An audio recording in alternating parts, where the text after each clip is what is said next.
Hello, this is Easy, and I'm going to be using Marvelous Designer 2 and ZBrush. And we got this garment made by the Marvelous Designer 2 team, which is pretty nice. Alright, what I'm going to be doing is I'm going to be taking this mesh into ZBrush and I'm going to be flattening out the UVs. And what I mean by that, the UVs are going to look just like this over here in the 2D pattern window. Another thing is, if you got your patterns off to the side here, just right click and extend all to make sure everything's in view.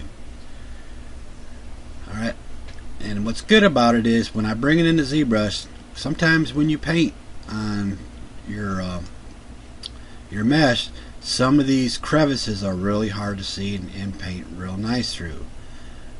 But if it was flattened out like this, it would be a lot easier. So we're going to do that.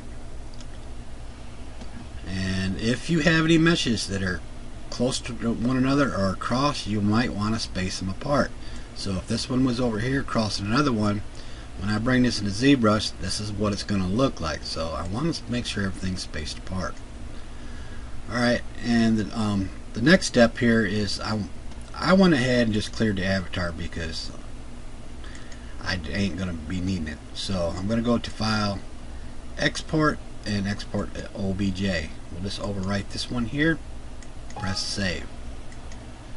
Alright, we're going to have some options here. It's very important to only export to cloth. Alright, very important to check this, unified UV coordinates, because if this is not checked and I bring this over to ZBrush, over here in this painter window will not look the same as it will in ZBrush when I morph this out, morph it to when it's flat.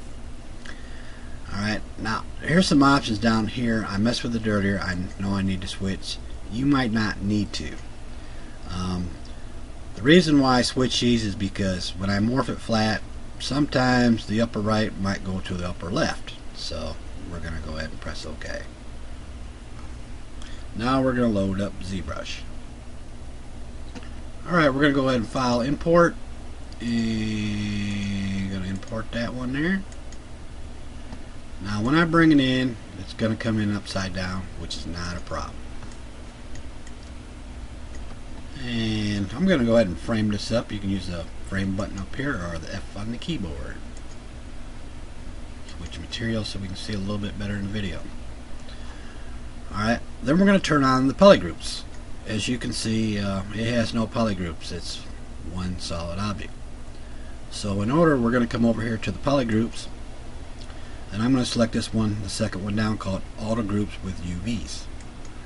That's going to give us the polygroups, and if I Control Shift click, I can select certain ones we want to work on. And the next step, we're going to come up and do the geometry. We're going to be doing some poly painting, and we're going to need a little bit of polygons, actually quite a bit, but I'm not going to do a lot in this video because it's going to slow me down.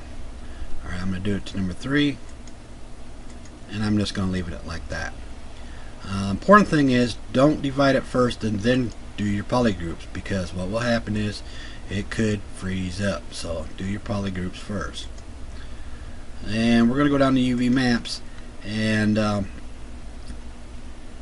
choose one of these map size. Alright, you're going to need quite a large size, because when I'm done, I'm going to be transferring the texture over to polypaint, and it will transfer a lot better. All you got to do is click a button and that's it. The program, my plugin, is going to do the rest for you, so that's all you got to do. Alright, so with that said, this is the plugin right here. Alright, and here's the Z plugin. Let me move this aside so you can see it. And the one I'm using right now is going to be the morph texture. Alright, this is one set of plugins that I have on my site. Alright, this is the one I'm going to be using in the video. I also have this one right here. This is another version with different options. Now I do have a demo version where you could try before you buy. They're pretty cheap, and when you see this one, it'll be on the top of the web page, and if you go in the description, you'll see a link for a demo version if you want to try it before you buy it. Alright, with that said, we're going to come over here and create a texture map. Alright, now it looks just like the poly groups disappeared. Well, actually they're still here. It's just the textures over the top of them. I'm going to Control Shift click that. So if we go over to the texture map, there's our texture. Alright, it's flipped over here on the texture. That's not a problem. I'm not worried about that right now. So you can flip this later when you export this if you need to. And you can also see the size, 2048 by 2048. Alright, in this plugin I'm going to use the morph texture. I use this the most. I prefer painting with texture. And towards the end I might use the poly paint. I like to concentrate on this one. So when I select here, it's going to morph out like that. And it's going to give me an area where I want to paint. Alright, let's say I want to paint on this one right here. Alright, frame it up. Then I'm going to use the projection master. Alright, turn fade off because it could mess up if the fade is on. So we're going to drop that. We're going to switch over here. Let's go ahead and the reason why I switched over to the simple brush is because now I can have an option here so I can select a texture. If not, it was grayed out. So we'll go to the layers tab. Let's just go ahead and fill this, and we'll project that on there. And when we're done, we need to Control Shift click to unhide. Then we're going to select the morph texture. That's going to morph back, and this does it automatically, puts it in the center. Control Shift click, and there's just the area I wanted to paint in. Alright, now it's always best to be in the front view, because when it flattens out and the plane is sideways, you're not going to be able to see it. So make sure you're always in the correct view. Alright, so you can still adjust your geometry right here if you feel that you need to, not a problem. And we're going to do that one more time. Let's go on to the back of the shirt here, frame that up, and we're going to use the projection master again. It's best to frame it up because the texture or color doesn't get distorted when it's zoomed way in when you paint like this. Alright, so we're gonna, this time I'm going to turn on shaded color here. I'm going to go ahead and let's go ahead and do this ring here.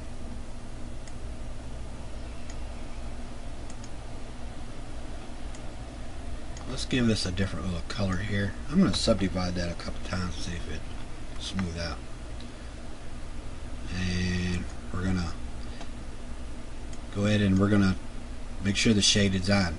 If the shaded was not on, it would look like a flat paint. This is going to give it more like a 3D look to it. Or as you can see right there. Unhide it. And we'll morph it back. And you get this 3D look.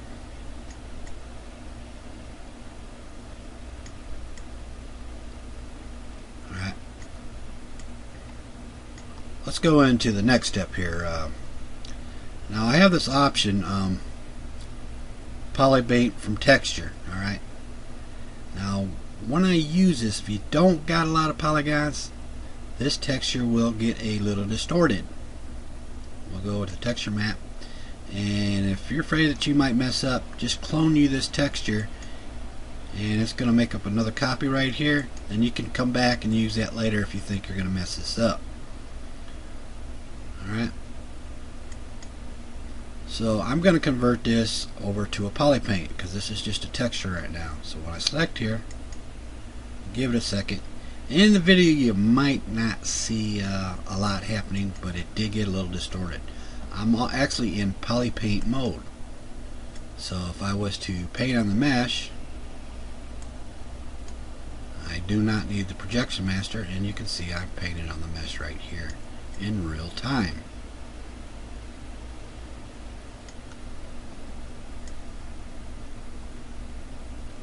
And usually the colors don't distort.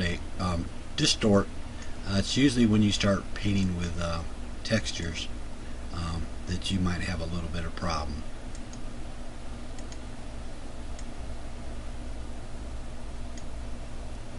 Alright, let's say I want to get out of polypaint mode, so I'm going to convert the polypaint back to a texture. And usually you can tell when you're in polypaint mode because it'll switch it to the highest subdivision level you had. This will switch it back to the lowest, and it'll tell you that you are in polypaint mode.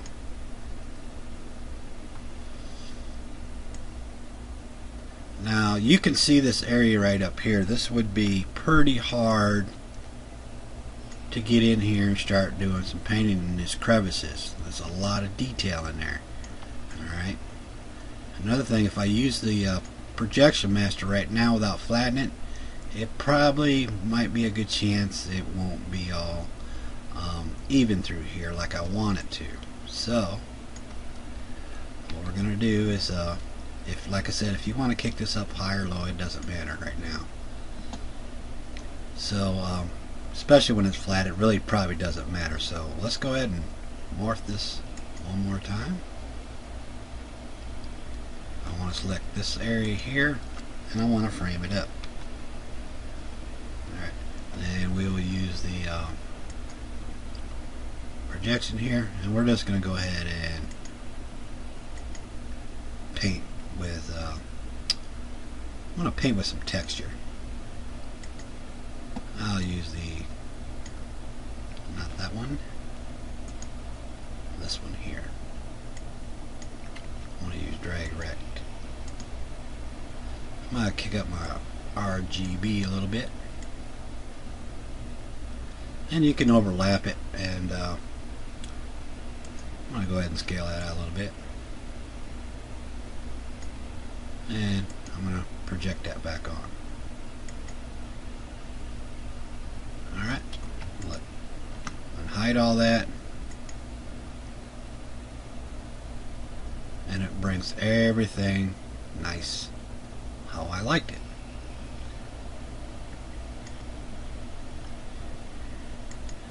And as you can see, my UVs here are laid out just like you see them in Marvelous Designer 2.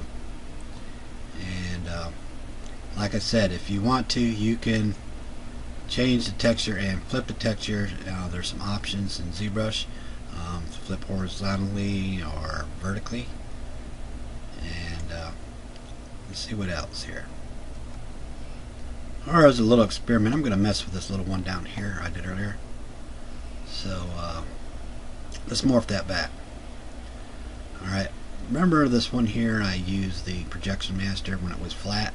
Let's try it without it flat. Let's say create a new texture map, and we're going to kind of start all over from scratch here. And give it a second. Click that one and frame it up.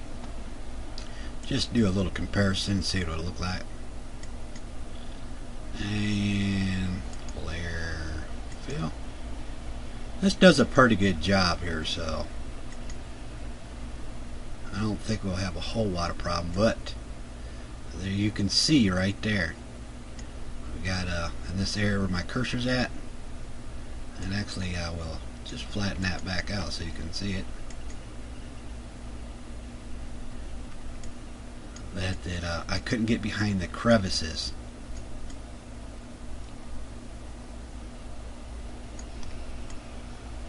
And you can see where everywhere it didn't get painted on is where it missed it. So it's best to, do whatever you prefer is best, but I prefer painting it flat. That way you don't miss all these spots. Alright, I missed a lot actually. So once again, and layer fill, project it back on, unhide it, morph it back, and it got everything right there.